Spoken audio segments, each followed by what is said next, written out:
Every 4 years, men vie for the opportunity to reside in this cozy little cottage on 1600 Pennsylvania Avenue. To be worthy of residing in the former home of Abraham Lincoln, 3 candidates have worked hard their whole lives, toiling day and night to improve the country.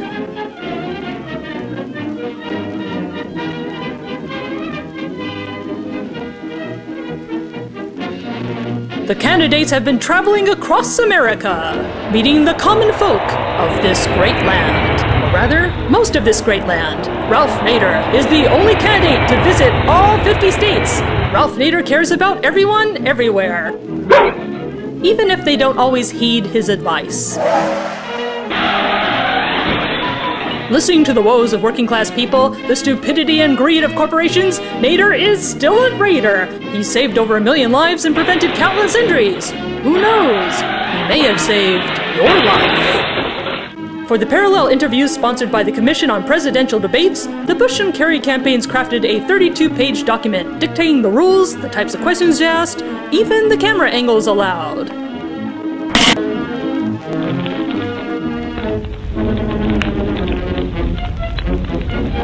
Good evening, Senator Kerry. Do you believe you could do a better job than President Bush in preventing another 9/11 type terrorist attack on the United States? Yes, I do. I can make America safer than President Bush has made us.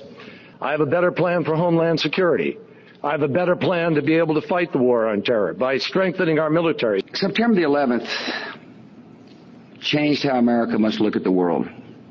Saddam Hussein, who now sits in a prison cell, America and the world are safer for it.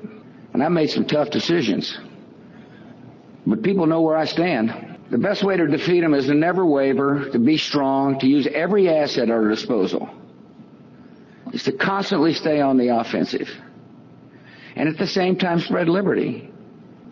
In Iraq, no doubt about it, it's tough. It's hard work. It's incredibly hard. It's hard work. It's incredibly hard. I can do a better job of waging a smarter, more effective war on terror and guarantee that we go after the terrorists. I will hunt them down and we'll kill them. And I will hunt down and kill the terrorists wherever they are. Ralph Nader. Well, international law, you bring them to justice.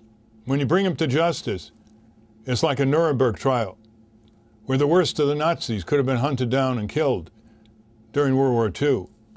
But our generals and our president brought him to an open public trial and educated the world about the atrocities of the Nazis and extended the rule of international law. That's the best way to deal with these people, is for open public trials that will extend the ability of international law to embrace a security strategy that will deter, prevent, or stop this kind of stateless violence. What colossal misjudgments, in your opinion, has President Bush made? Well, where do you want me to begin? The president said he would exhaust the remedies of the United Nations and go through that full process. He didn't. I went to the United Nations. I didn't need anybody to tell me to go to the United Nations. I decided to go there myself. Of course we're after Saddam Hussein. bin Laden. This president thought it was more important to give the wealthiest people in America a tax cut rather than invest in Homeland Security. I don't think we want to get to how he's going to pay for all these promises. It's like a huge tax gap, and anyway.